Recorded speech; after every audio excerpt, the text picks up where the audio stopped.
Hello everyone, ચાલો બધા જોડાવશો ને ધીરે ધીરે. જે લોકો જોડાઈ ગયા છે એ પ્લીઝ લાઈક કે કોમેન્ટ કરજો એટલે મને ખબર પડે આપણે સ્ટાર્ટ કરીએ આ રેસીપી. દિવાળીની તૈયારી ને દિવાળી કામ બંનેમાં અત્યારે લોકો બિઝી હશે એટલે આપણે 1-2 મિનિટ રાહ જોઈ લઈએ, નહીંતર આપણે પછી સ્ટાર્ટ કરી દઈશું.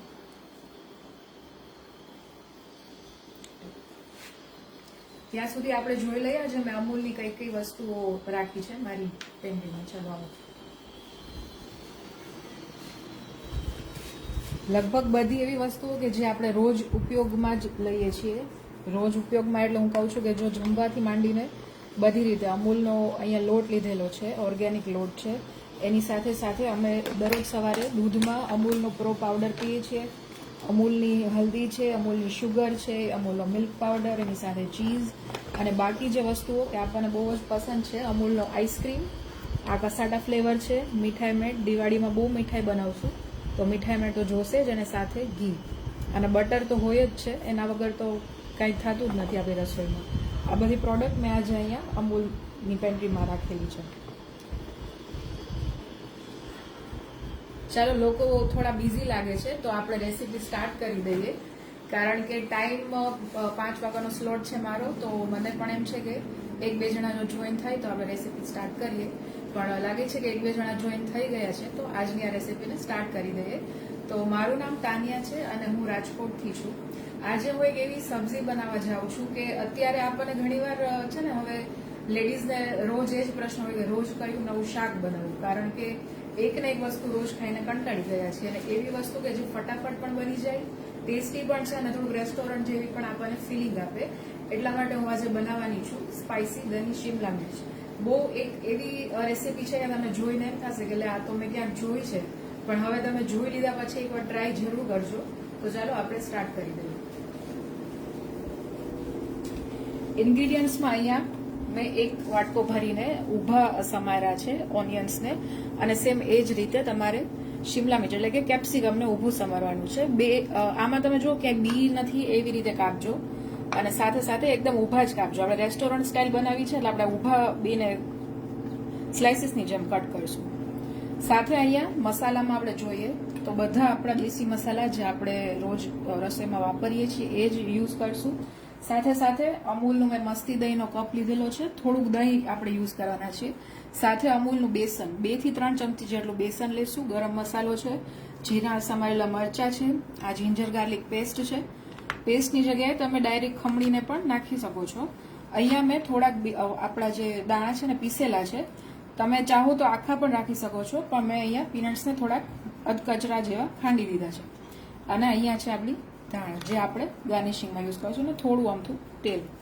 તો સૌથી પહેલા આપણે જે આપણું મેઇન છે સબ્જીનું, એને આપણે પહેલા મેરિનેટ કરવાનું છે કામ. તો પહેલા બંનેને લઈ લઈએ આપણે.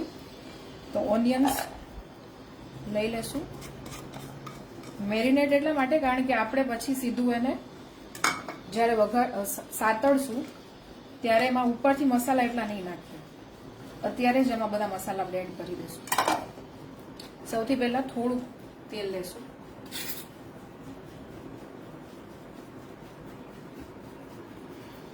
આ સબ્જી હમણાં થોડાક ટાઈમ પહેલા મેં રીલમાં જોઈ તો મને એમ થયું કે એકવાર જ્યારે મને લાઈવનો સ્લોટ મળશે ત્યારે હું ટ્રાય કરીશ આને.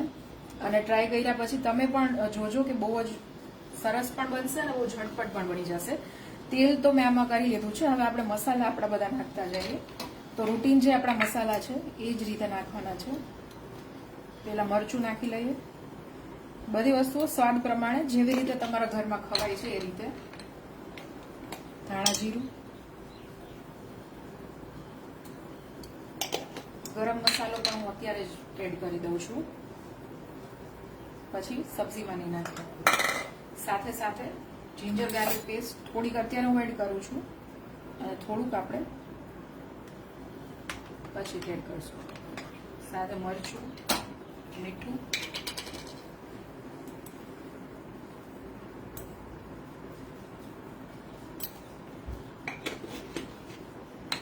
સરસ રીતે હાથેથી મિક્સ કરી લઈએ.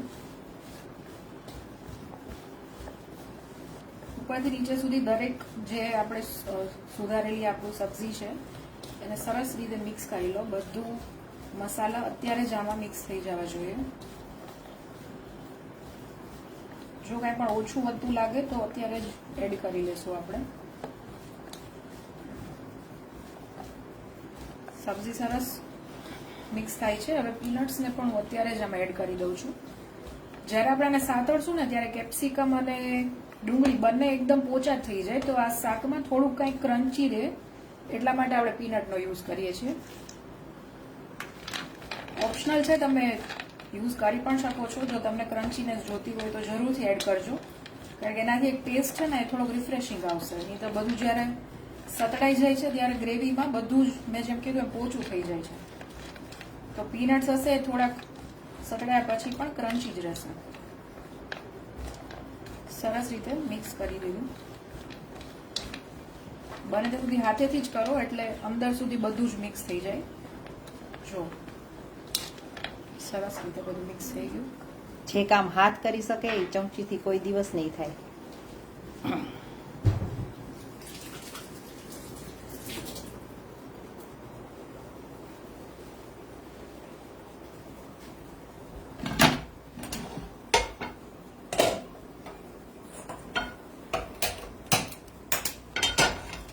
જો અમારા કિચનનું નામ અમે મમ્મીના ધાબા રાખ્યું છે, કારણ કે જ્યારે માંગો ત્યારે જે મળે ગમે તે વસ્તુ એ જ મમ્મીનું ધાબા હોય.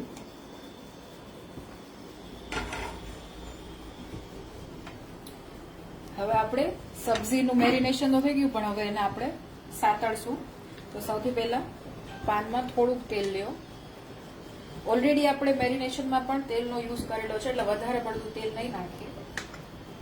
સાતળવામાં હું થોડુંક જીરું લઈશ.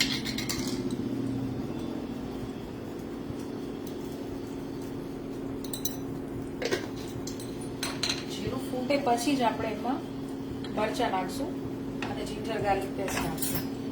તો આને મીડિયમ થી હાઈ ફ્લેમ ઉપર રાખી દઈએ.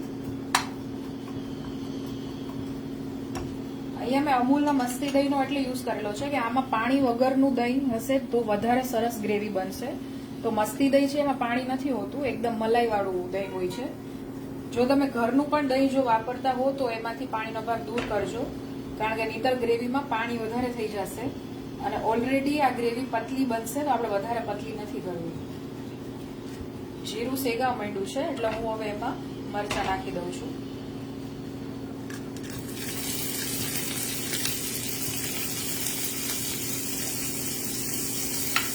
બધું આપણે બરાબર રીતે સાતળવાનું છે.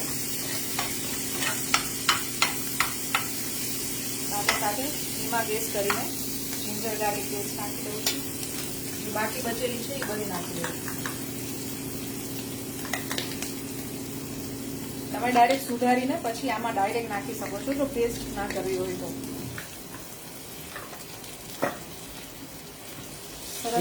પૂછે છે કે મમ્મીના ધાબામાં અમને ફૂડ મળશે ને?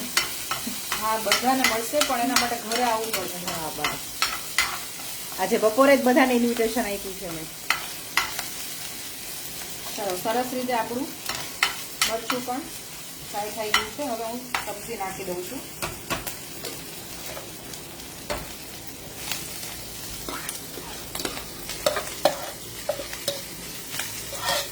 એમાં તમે લોયા કરતા હંમેશા પાનમાં જ બનાવજો આ રેસીપી, તો જ તમને વધારે એમાં બનાવવાની મજા પણ આવશે.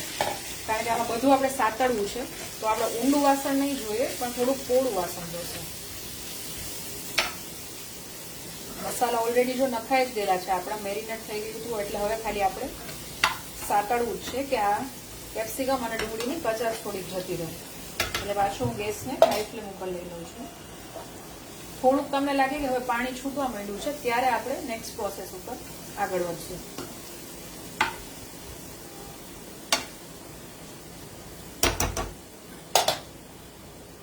ગેસને મીડિયમ થી હાઈ ઉપર રાખી દઈએ.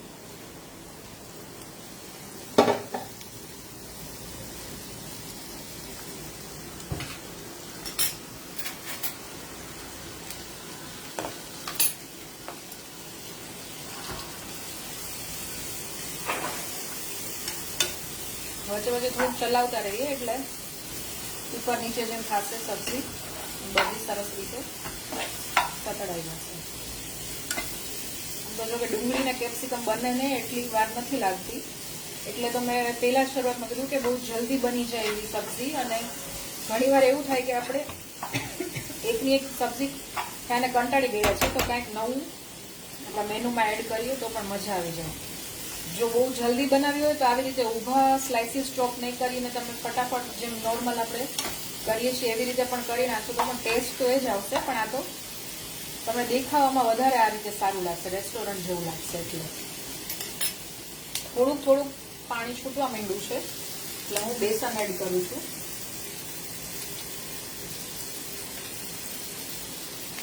બેસન એડ કરીને પાછું એકવાર બધું ચલાવી લેશું તો બધું મિક્સ થઈ જાય.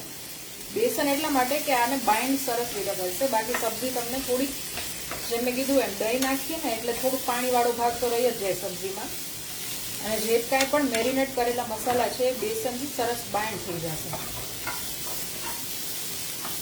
ફરીથી એકવાર બધું મિક્સ કરી લઈએ.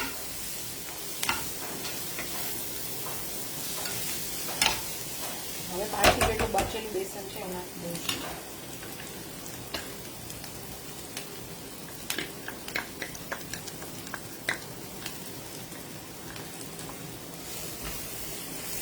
પછી એકવાર ચલાવી દઈશું.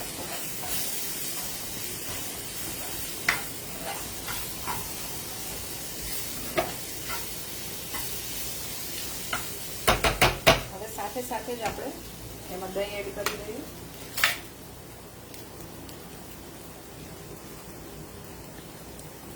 જેટલું તમારે ગ્રેવી પતલી કરવી છે એટલું દહીં એડ કરજો. હું અહીંયા 3 ચમચી અત્યારે એડ કરું છું અને આપણે હલાવી લઈએ એટલે આપણને ખબર પડે કે કેટલી ગ્રેવી પતલી થાય છે.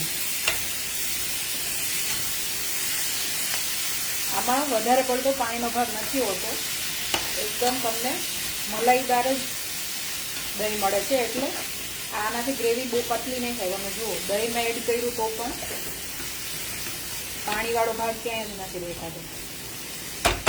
હજુ આપણે એડ કરી દઈએ.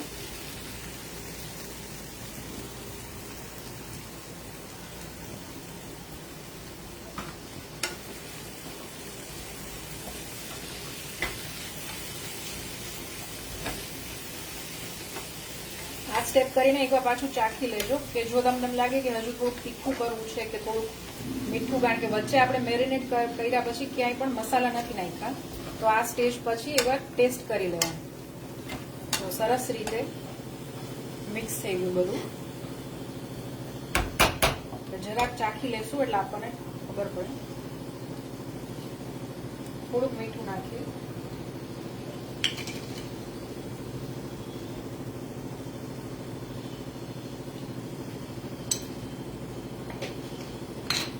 થોડી વાર આમ જ ચડવા દઈએ શાકને. તમને એમ થાય કે હજુ મારે થોડું પતલું કરવું છે તો હજુ તમે આમાં દહીં નાખજો. મારે આને ડિનરમાં વાપરીશ એટલે હજુ મારે 4 કલાકનો ટાઈમ છે, ત્યાં સુધી ઓલરેડી થોડુંક તો પાણી છૂટશે જ, એટલે હું વધારે આમાં નથી નાખતી દહીંને. ધીમા ગેસ ઉપર થોડીક વાર ચડવા દઈએ.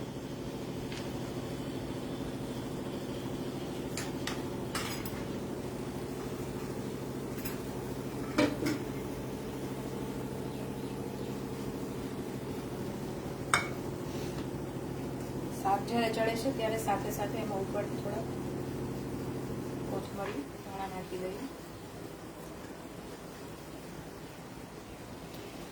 કોથમરી વગર તો બધું અધૂરું જ છે.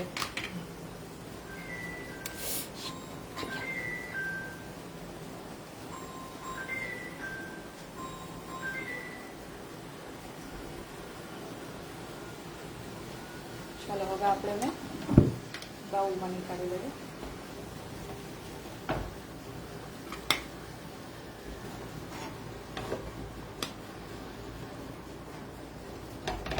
એકદમ ફટાફટ બની જાય એવું સબ્જી. જ્યારે કોઈ પણ ગેસ્ટ આવે ને એમ થાય કે કાંઈક નવું બનાવવું છે તો આ સબ્જી જરૂર ટ્રાય કરજો. ચાલો આપણે બેસન કરીએ. દિવાળી છે તો મેં અહીંયા થોડાક દીવા બનાવેલા હતા ડેકોરેશન માટે.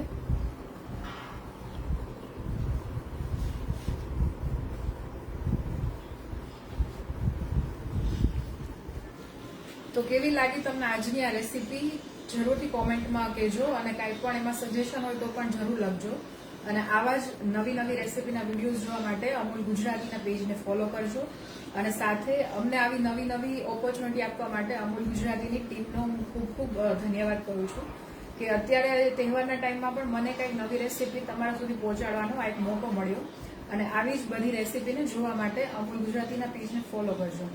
તો તમે આજે આ બિઝી સ્કેડ્યુલમાંથી પણ ટાઈમ કાઢીને આ વિડીયો જોયો એના માટે ખૂબ ધન્યવાદ. આ વિડીયોને તમારા ફ્રેન્ડ સુધી જરૂર પહોંચાડજો અને લાઈક અને ફોરવર્ડ જરૂર કરજો. Thank you.